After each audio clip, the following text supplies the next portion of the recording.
Good morning, or afternoon, sorry. Leadership. I believe that leadership comes down to two important factors: the person's attitude and their behaviour. To create a winning organisational culture, for some, that means a learning culture. You need to look at the attitude and the behaviour of that leader, because quite simply, you're not going to follow someone in a company that has bad attitude. That, for quite a number of years when I worked in Asda, for example, the leadership was quite tough because the shop floor was busy and the managers were under pressure, and some managers I worked with were very difficult because they would always tell me what to do every 5 minutes, and I had to adapt my own followership behaviour to suit that leadership. And that's, sadly I witnessed, some bullying, and it happens in companies. And I think it's important now that when we press the reset button, when companies decide whether they want to go into the hybrid model or go back in the office or even remote leadership, which I've spoke about before, the attitude and behaviour of the leader is really important. Now, there's two factors that any academic will tell you that affects a company culture.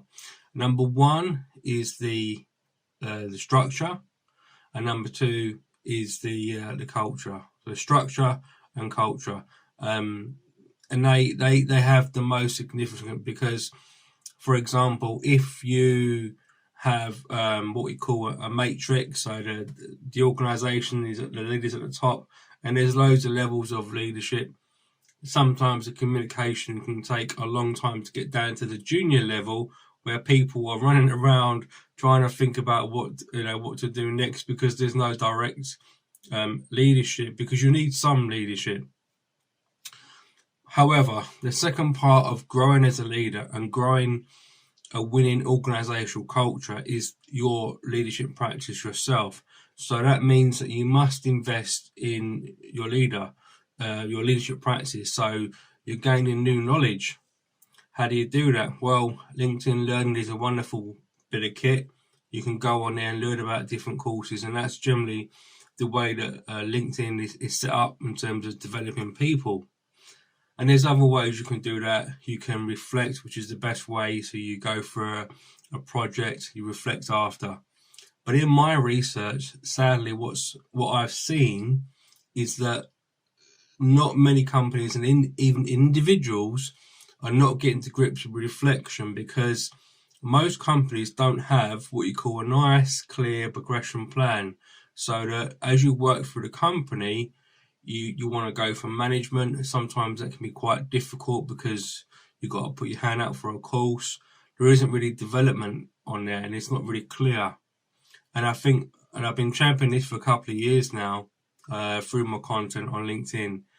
In order to get to a real good learning culture where progression is accepted and it's clear and performance will be better, is to make it clear. Have something in the staff room, a clear training program, not just for your induction. And that's quite difficult to do in large organisations where you might only have, you're going to have like 10,000 employees. So just to bring it back and recap on that, there's two factors that will affect company culture the most.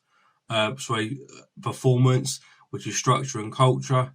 The way that you can, mold that is by having investment in employees that allows them to grow in a positive attitude and the behaviour. Because when we look at leader, we look at two things first: their attitude and their behaviour that follows that. It's the same principles in schools, really. When I was a teacher, I look at their attitude and their behaviour.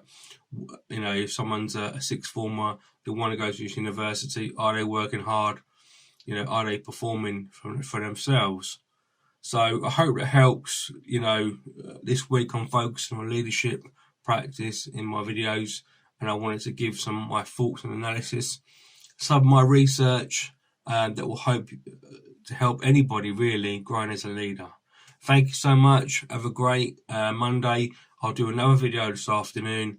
Keep watching, please, and I'll see you soon.